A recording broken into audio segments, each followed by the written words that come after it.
30 రోజుల్లో ఇంగ్లీష్ నేర్చుకోండి, నేర్పిస్తాము అని కొంతమంది అంటారు కదా! పోస్టర్స్ కూడా చూస్తాము. యాహ్! దానికి ఆన్సర్ నిజంగానే 30 డేస్‌లో ఇస్తారా? వాళ్ళు ఇస్తున్నారా లేదా అన్నది మీరు స్టూడెంట్స్‌ని అడగాలి. అంతేనా? నిజంగానే 30 డేస్ అన్నప్పుడు బికాస్ దే క్లెయిమ్ ఇట్ కదా! 30 డేస్‌లో మీకు ఇంగ్లీష్ అని చెప్పేసి. నేను ఛాలెంజ్ కూడా చేస్తున్నానంటారు. హ్మ్. మీరు కంప్లెయింట్ ఇవ్వండి అంటారు. కొంతమంది బాండ్ పేపర్ ఆ! రాస్తారు. I know personally. దట్స్ నాకు వాట్. తెలుసది. హ్మ్. ఇప్పుడు నేను మీతో మాట్లాడుతున్నాను. హ్మ్. ఇది ఎవరైనా విన్నారనుకోండి. ఎందుకంటే అశోక్ చక్రవర్తి అంటే కొంతమందికి తెలుసు. చాలా మందికి తెలుసు. యాహ్! ఇన్‌స్టిట్యూట్స్ వాళ్ళు కూడా తెలుసు. హ్మ్. కానీ వాళ్ళు చేసే పనులు నాకు నచ్చవు. ఆ! కరెక్ట్. ఎందుకంటే వాళ్ళు ఏదో చెప్తూ ఉంటారు. అబద్ధాలు చెప్తూ ఉంటారు. హ్మ్. ఏదో చెప్పి చేశారనుకోండి. హ్మ్.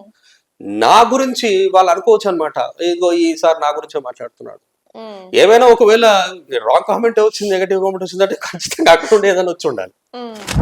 ఎందుకంటే చాలా మంది ఏమంటారు, ఇది 10 డేస్‌లో 20 డేస్‌లో వచ్చేది కాదు హ్మ్. లాంగ్వేజ్.